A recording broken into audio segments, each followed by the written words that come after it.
तपस्या का ये परिणाम है।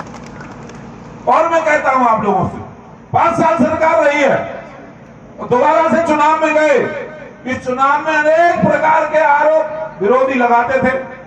अखिलेश यादव रोज कोई न कोई बीमारी नहीं लाते थे, झूठ का पुलिंदा बोलते थे आकर के मीडिया में। मुझे एक दिन दिखा दो जब भ्रष्टाचार का आरोप किसी व्यक्ति पर लगा पाए हों, किसी पर नहीं। ये पहला चुनाव ऐसा हुआ जिस चुनाव में भ्रष्टाचार कोई मुद्दा नहीं था, किसी ने बेईमानी नहीं की, किसी ने जनता के पैसे का दुरुपयोग नहीं किया। ये एक ऐसा चुनाव था जिसमें कोई मुद्दा नहीं था बेईमानी और भ्रष्टाचार का। ये योगी जी के कारण से हुआ। योगी जी के रहते हुए, मोदी जी के रहते हुए कोई बेईमानी और भ्रष्टाचार कर सकता है क्या? ये एक अलग प्रकार का चुनाव था। इसीलिए आज वही व्यक्ति दोबारा से उत्तर प्रदेश के मुख्यमंत्री बने, मार्च विधानसभा की स्पेशल चिंता कर रहे हैं। और मैं आपसे कहना चाहता हूं, आप समस्याएं मुझे बताते जाओ।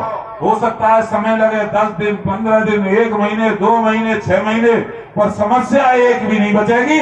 मेरे शरीर के अंदर जितनी ऊर्जा है, मेरे शरीर के अंदर जितनी ताकत है, 24 घंटा आपके बीच में समर्पित होकर के अपने क्षेत्र के विकास के लिए काम करूंगा।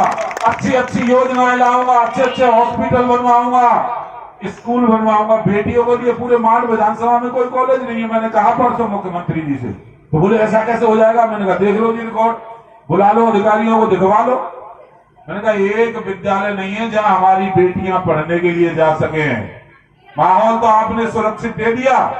पहले तो बेटी घर से नहीं निकल पाती थी समाजवादी पार्टी के शासन में। मैंने कहा महाराज जी, आपने उनको पढ़ा लिखा के 12 तो पास करा दी, 12 के बाद कहां जाएंगी? तो मैंने कहा सरकारी एक कॉलेज उस क्षेत्र में होना चाहिए। उनका जगह ढूंढ लो, मैं स्वयं आऊंगा कॉलेज का उद्घाटन करने के लिए। तो ये सब इस क्षेत्र में होने वाला है। रोजगार के संसाधन बने, नजदीक में हमारा नोएडा, ग्रेटर नोएडा है, उसका कैसे हमको लाभ मिले, सब पे काम हो रहा है। केवल एक बात कहते हुए मैं अपनी बात को समाप्त करूंगा। पूरा आशीर्वाद मेरे सर पे रखो, आपसी बेमनस्यता कम हो, कम से कम थाने चौकी जाओ, कम से कम तहसील जाओ, उसी में हमारी तरक्की होगी, उसी में हमारा विकास होगा। घर में कोई बात होती है, भाई भाई के बीच कोई विवाद होता है, उसे यही चौपाल पे बैठ करके समाधान करो। और मेरे जो बुजुर्ग और ये सब मंच पर जितने लोग बैठे हुए हैं, इनकी जिम्मेदारी बनती है कम से कम थाने विवाद जाए। और हमारे भी अंदर इतना सहनशीलता होनी चाहिए, इतना कम से कम हमें सहनशील होना चाहिए कि यहाँ तो हम भाई की सुनने को तैयार नहीं है, और वहां किसकी गाली खा रहे हैं सब जानते हैं ना, जाकर के किस तरह व्यवहार हमारे ऊपर होता है। थाने में, चौकी में मिलने के लिए गेट पे खड़े रहते हैं। इधर विधायक जी के यहाँ जा रहे हैं, इसके यहाँ जा रहे हैं, अरे अपने यहाँ बैठ के कर लो भाई। और कोई भी बड़ी से बड़ी गलती हो, सबसे बड़ा जो उसका समाधान तो क्षमा याचना या माफी है, उससे बड़ा कोई हथियार हो नहीं सकता। कम से कम झगड़े करो। और कोई किसी के साथ अन्याय होता है, कोई आएगा नहीं आएगा, पर राजेश तो उसके साथ खड़ा होगा। और ये सरकार गरीबों की सरकार है, ये सरकार में गरीबों के साथ अन्याय नहीं होना चाहिए। आप लोगों से भी ये निवेदन करूंगा, कोई हमारा भाई कमजोर तबके का है तो उसकी मदद करने की जिम्मेदारी हमारी है।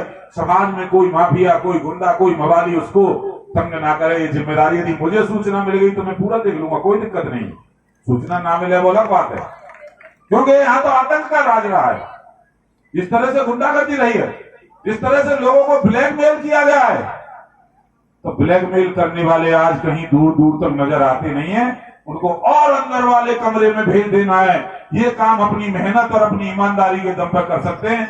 आप लोगों ने बहुत मेरा सम्मान किया, एक एक माला, एक एक फूल, इतना स्वागत सत्कार, इस वजन को मैं कैसे उठा पाऊंगा। और ये जो माला आप पहनाते हो ना, पहनाना तो बहुत अच्छा लगता है, सबको लगता है माला पहन रहा हूं मैं, पर ये जिम्मेदारी है। ये माला जिम्मेदारी का भाव पैदा करती है। ये माला इस बात का प्रतीक है कि आपसे जनता की अपेक्षा है, आपसे समाज की अपेक्षा है, आप अच्छा काम करिए, आप समाज को आगे ले जाइए। उस पूरी जिम्मेदारी को ईमानदारी के साथ निभाने का काम ये आपका बालक करेगा। बहुत बहुत धन्यवाद। मेरे मुंह से कुछ गलत शब्द निकल गए हों, किसी की भावना को ठेस पहुंची हो, उसके लिए क्षमा प्रार्थी हूँ। बहुत बहुत धन्यवाद। जय जय श्री राम। राम राम।